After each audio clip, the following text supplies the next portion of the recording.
All right, good morning. Got probably the one thing on the log was the aggravated assault. There was a press release that was sent out about a couple of people that were stabbed. We don't have a whole lot of information at this point, but the call came in last night about 9 o'clock. The first victim was found in a parking lot near 8th and Spring. That was a 39-year-old man, had multiple stab wounds. He was taken to the hospital, went to surgery right away, but they said the injuries were non-life threatening, but obviously very serious injuries. There was a second man. He was found near 9th Street in Minnesota. He's 27 years old. He had some stab wounds as well. Kind of the same thing. They were serious enough that he needed surgery right away, but they were deemed non-life threatening.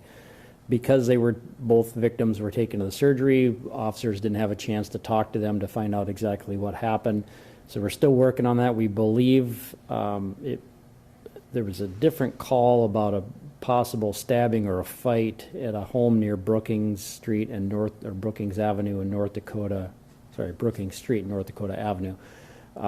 We're still trying to piece things together.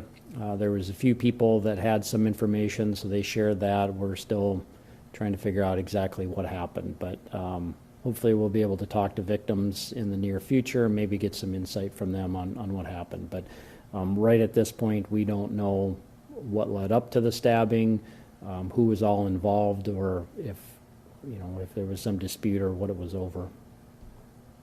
So the two stabbings are related? They are related, yeah. That's I guess we're operating off that assumption that they're related at this point, and until we find differently. But we believe that they may have got a ride from that area where that house or apartment is to where they were found. And then the one guy at 9th in Minnesota, we believe he was dropped off at 8th and Spring, or got out of the vehicle and then walked on his own to that other area. So everything seems to be pointing towards that these are linked, and that both of these men are victims and not suspects. And it's two victims. The press release made it sound like there may have been a third victim who was... Just two, yeah. Okay. Yeah.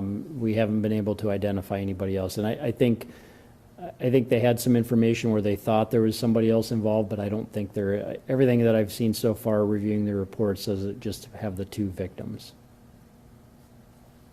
Did they recover the weapon at all? No weapons been recovered. Anything else on that one? Are both men from Sioux Falls? Yeah, both men are from Sioux Falls. Okay. The other aggravated assaults, one was a guy that was punched. He refused to cooperate. They did a report just, I guess, in case he changes his mind. The other one, a guy was sleeping under a bridge and woke to somebody hitting him. He thought with a 2x4. He had no idea who the people were. They left, so we don't have a whole lot of details on that. No serious injuries from that. Burglary were houses and a couple of trailers were entered. Counterfeiting was a fake 50 that was found. Disorderlies are basically just reports, nothing big from those. Family disputes, one was a report, the other is a protection order violation. The fraud was another report. Quite a few larcenies. Looks like a lot of these are came trickling in over the weekend. There were a couple of unlocked cars. There were quite a few different cars that had windows broken and items taken from them. Some clothes, chargers, purses, wallets, kind of the normal stuff that we normally see with unlocked cars. But obviously we have criminals that they're not worried about windows. We've kind of talked about this, maybe doing this in stages, right? That if we first get people to lock their cars, we're going to cut down on some crime.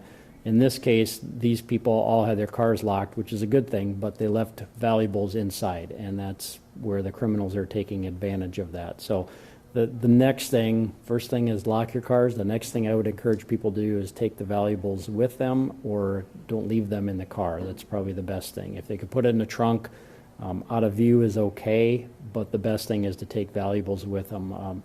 Seems a few of these were some at different apartment complexes. Obviously, there's a lot of vehicles that are parked there, and there's not always a lot of people that are monitoring that situation, and so it makes it, I guess, an enticing target for criminals to go and either check for unlocked cars or to break car windows and steal from them. No big quantities on the narcotics. The rapes are both reports. The robbery, that was a guy that last night gave a ride to, there was 3 different women that he, I guess, kind of knows.